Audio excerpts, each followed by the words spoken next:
Praise the lord. యేసుక్రీస్తు దివ్యనామంలో మీ అందరికీ నా హృదయపూర్వక వందనాలు తెలియజేస్తున్నాను. దేవుణ్ణి గణపరచడం నేర్చుకోవాలి. అందుకే దేవుని వాక్యంలో నుంచి ఒక మాట చూస్తే, నన్ను గణపరచు వారిని నేను గణపరుస్తాను, నన్ను తృణీకరించు వారిని నేను తృణీకరిస్తాను అని దేవుని వాక్యంలో చూస్తాం.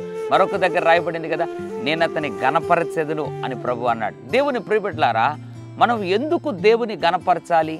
చాలామందికి దేవుని గణపరచాలి, ప్రతి చిన్న విషయంలో దేవుని స్తుతించాలి, కీర్తించాలి, హెచ్చించాలి, గణపరచాలి అన్నటువంటి ఆలోచన రాదు. కాబట్టే వారు కూడా దేవుని చేత గణపరచబడక ఉన్నారు. దేవుని ఖచ్చితంగా గణపరచాలి.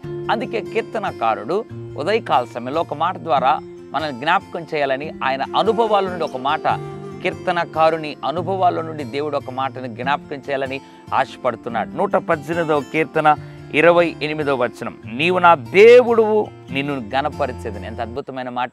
ఆయన అంటున్నాడు, ఆ భక్తుడు, నీవు నా దేవుడవు కాబట్టి నిన్ను గణపరచదను. ఎస్, ఆయన దేవుడైనందుకే ఆయనను మనం గణపరచాలి. దేవుని ప్రియబిడ్డలారా, ఇంత గొప్ప దేవుడు ప్రపంచంలో ఎవరికి లేరు. యేసు ప్రభు అంత గొప్ప దేవుడు ప్రపంచంలో ఎవరికి లేడు, దొరకలేదు. కాబట్టి ప్రతిరోజు చనిపోయేంత వరకు, లోకం విడిచేంత వరకు కూడా, నీవు నా దేవుడవు ప్రభువా, నిన్ను గణపరచ బద్ధుడనై ఉన్నాను అని గణపరిచి చూడు. తప్పనిసరిగా ఆ దేవుని చేత నీవు అన్ని విధాల గణపరచబడతావు. పరిశుద్ధుడ తండ్రి, నీకు వందనాలు. నీవు నా దేవుడు గనక నిన్ను గణపరిచేదు అన్న మాట ద్వారా ఈ ఉదయకాల సమయంలో మాట్లాడేందుకు వందనాలు. ఎంతమంది అయితే నిన్ను గణపరచక ప్రభువా ఉన్నారో నిర్లక్ష్యం చేస్తున్నారు, క్షమించండి. నిన్ను గణపరిచి నీ ద్వారా గణపరచుబడువారిగా ఉంచమని యేసు నామములో ప్రార్థిస్తున్నాను తండ్రి. ఆమెన్. God bless you.